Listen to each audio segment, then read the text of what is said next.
Tenho profetizado que esse ano vai ser o melhor ano da minha vida. Talvez alguns pensem assim: bom, por ser o ano, o melhor ano da sua vida, não vai ter prova, não vai ter crise, não vai ter perseguição. O fato dele ser o melhor ano não depende de nenhuma dessas coisas. Porque quando eu descobri que eu sou indestrutível, sou mais forte do que o super-homem e mais bonito do que ele. Quando eu descobri que em Cristo Jesus nós somos indestrutíveis. Quando nós descobrimos que as portas do Hades, as portas da morte, nem Pôncio Pilatos, nem a cruz, nem o sofrimento nas mãos de Caifás, ou de quem quer que seja, poderá apagar a realidade de que tu és o Cristo, o Filho do teu Filho. Aleluia! E quem você é? Simão Barjonas, Simão filho de Jonas, como filho do homem, você não pode suportar as crises, mas eis que eu te digo: tu és Petros, tu és Cefas, tu és uma pequena rocha extraída da grande rocha, e sobre esta rocha, grande rocha, eu edificarei a minha igreja, e as portas do Hades, as portas do inferno não prevalecerão contra ela. Em outras palavras, a igreja é indestrutível. Aleluia! Acho que está frio e você ainda não aqueceu as suas cordas vocais. Diga: eu sou indestrutível. Agora dê glória a Deus mais forte. Diga ao seu vizinho: você é indestrutível.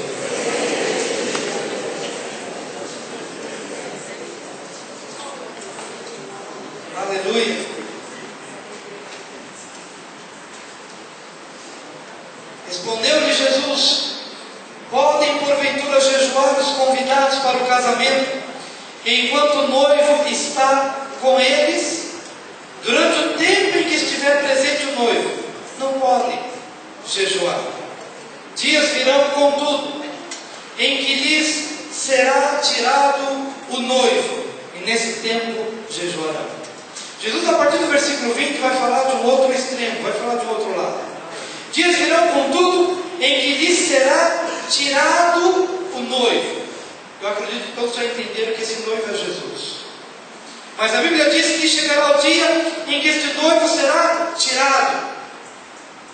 E a palavrinha que está para tirado aqui no grego é justamente a palavra que dá o sentido de tirar abruptamente, tirar repentinamente, ou tirar violentamente, como Jesus foi tirado do meio do povo e foi levado para a cruz do Calvário. Mas se analisarmos o contexto que fez com que Jesus fosse tirado abruptamente, vamos ver os principais dos sacerdotes, por trás disso, os escribas, os fariseus, e vamos ver o próprio Judas. Por que eles tiraram Jesus? E o tiraram abruptamente? Porque há alguns elementos que tiram Jesus do nosso meio: a vaidade, a ganância, o amor ao dinheiro, no caso de Judas. Judas seguiu Jesus enquanto achava que ele ia ser o novo rei. Mas como Jesus começou a dizer: eu vou morrer, então Judas olhou para o seu coração ganancioso e cobiçoso e começou a pensar assim: puxa vida, eu perdi meu tempo. Eu segui um homem que eu achei que ia me dar uma posição de autoridade no governo, e de repente esse homem começa a falar de morte, de perda. Então eu não quero mais segui-lo. Por conta de 30 moedas, achou alguém que lhe desse 30 moedas de prata, já que Jesus não lhe daria nada do que ele buscava, e então ele traiu Jesus. O que tira Jesus do nosso meio? Nossa inveja. O que tira abruptamente Jesus da alegria do casamento? A nossa vaidade, nosso amor ao dinheiro, o nosso orgulho, a nossa religiosidade mórbida, como dos sacerdotes que liam a Bíblia todos os dias, os fariseus que liam a Bíblia todos os dias, os escribas que ensinavam a Bíblia todos os dias. Mas eles estavam tão distantes do Deus da Bíblia, que quando este Deus da Bíblia desceu e se fez carne, eles estavam tão distantes deste Deus, porque não conseguiram reconhecê-lo, não viram, não discerniram. E é muito provável, queridos, que nós venhamos à igreja, que nós leiamos a Bíblia, que nós tenhamos algumas ações religiosas e nos enganamos a nós mesmos. Porque quando a gente vem para a igreja, a gente dá um tapinha na nossa consciência e a gente diz para a gente mesmo: bom, eu já fiz o meu papel religioso, eu já fui para a igreja, eu já ouvi o pastor Wilson, já ouvi o pastor Elcio, já ouvi a pastora Noemi, eu já ouvi os demais pastores. E de repente a gente acha, como os escribas, como os fariseus, como os sumos sacerdotes e como o próprio Judas, nós achamos que já cumprimos a nossa missão religiosa,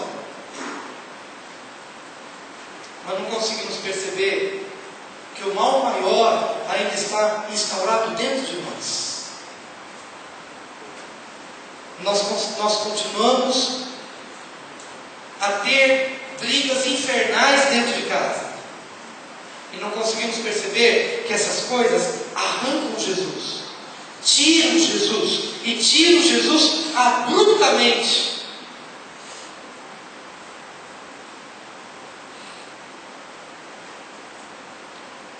E o grande problema, queridos, é quando nós não conseguimos experimentar nenhum dos dois polos.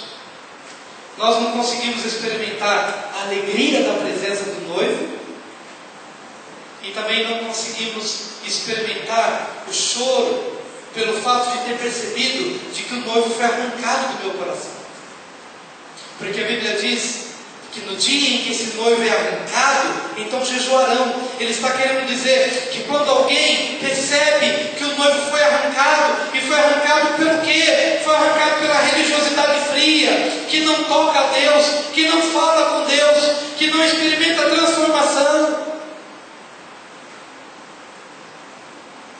O Senhor está dizendo, no dia em que ele for tirado, então não de jejuar. Ele está profetizando que pelo menos deve haver um choro ou um jejum que seja resultado de uma percepção de que este noivo já não está mais, já não como mais com ele, já não ando mais com ele, já não percebo mais a sua presença. E ele foi arrancado, e arrancado violentamente, abruptamente. Eu tenho que perceber isso na minha vida pessoal. Eu tenho que perceber isso na minha vida familiar. Eu tenho que perceber isso na minha igreja.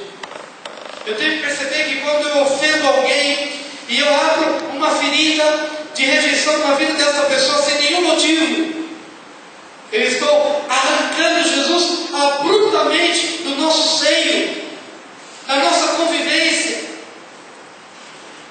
Eu estou arrancando essa pessoa gloriosa e maravilhosa do nosso meio quando eu firo alguém, quando eu falo mal de alguém,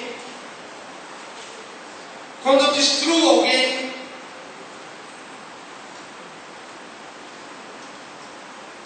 O grande problema é quando nós, repito, não conseguimos experimentar nem a alegria da presença do noivo e também não conseguimos experimentar a tristeza da ausência do noivo.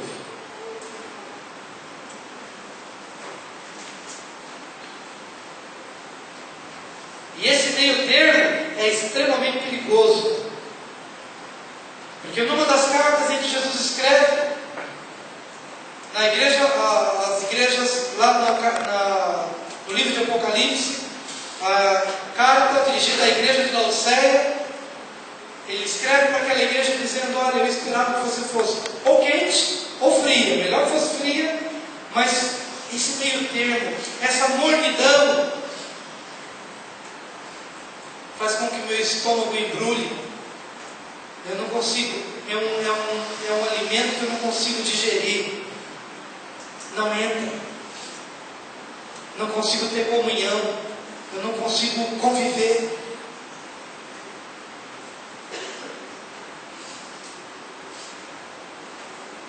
Amém, queridos?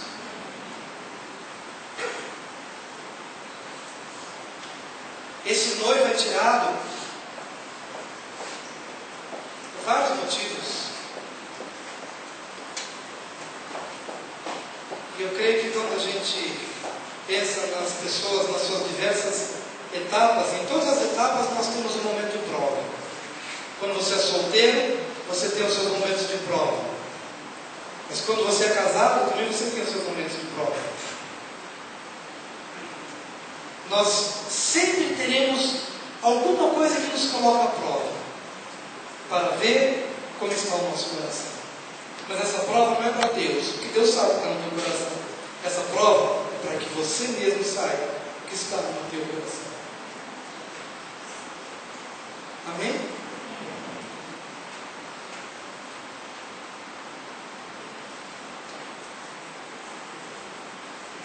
Pastor, e as pessoas que estão hoje se alegrando em tudo quanto é lugar, tem música para tudo quanto é lado, e tem dança para tudo quanto é lado, eles estão celebrando, só que sem o noivo.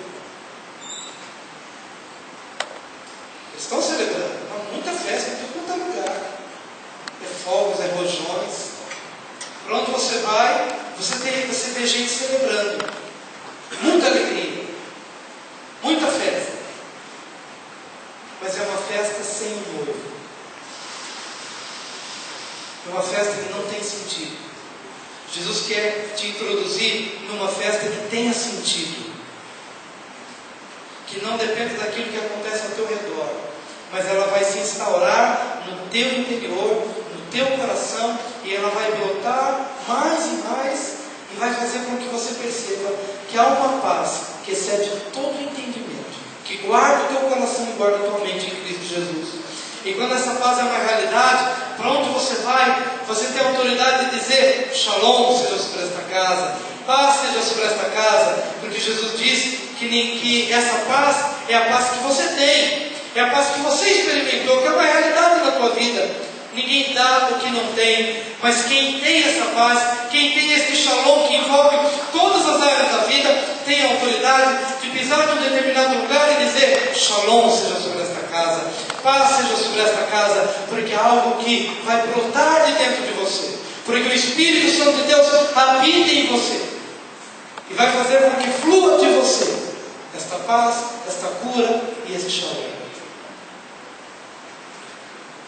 Em nome de Jesus. Mas, queridos, nós precisamos atentar para o que está no versículo 20. Dias virão, contudo, em que lhes será tirado o noivo, e nesse tempo jejuarão. Esse jejum não precisa ser de comida. Esse jejum pode ser de qualquer coisa que seja a minha paixão. Se eu percebo que eu estou comendo demais, e agora estou falando sério, se eu percebo, aliás, toda pregação é séria, mas se você percebe que você está comendo demais, e esse comer demais está tirando a tua relação com Jesus, meu querido, em nome de Jesus, crucifica isso, porque a gula é um dos pecados da carne, e a gente acha que está escrito que só a bebedice é pecado da carne, mas a gula também é pecado da carne. Comer demais é pecado da carne. A inimizade é da carne, a feitiçaria é da carne. Pastor, crente peca o pecado da feitiçaria? Sim. Toda vez que você ora no seu coração desejando o mal de alguém, você está fazendo uma oração feiticeira. Ou quando no teu coração você de verdade não se alegra com o êxito de alguém, e lá no fundo você deseja o mal daquela pessoa, é uma oração feiticeira, é pecado da carne, a feitiçaria, a idolatria, a inimizade, a contenda, a ira, a facção, a divisão, a lascívia, a luxúria, o orgulho, a vaidade, a ganância. A palavra de Deus diz: chegará o dia em que o noivo será tirado, e o noivo foi tirado por todas essas coisas. Então nesse dia jejuarão. Eu creio que quando nós percebemos que o nosso coração está revoltado com alguém, ou é cobiçoso, ou é orgulhoso, naquele momento eu tenho que chegar para mim mesmo e dizer: olha, carne, eu vou começar a te crucificar agora, em nome de Jesus. Se eu comia demais, eu vou começar a me disciplinar. se eu percebo que há inveja no meu coração, Senhor, eu vou te pedir para que o Senhor me exponha mais e mais ao êxito dos outros.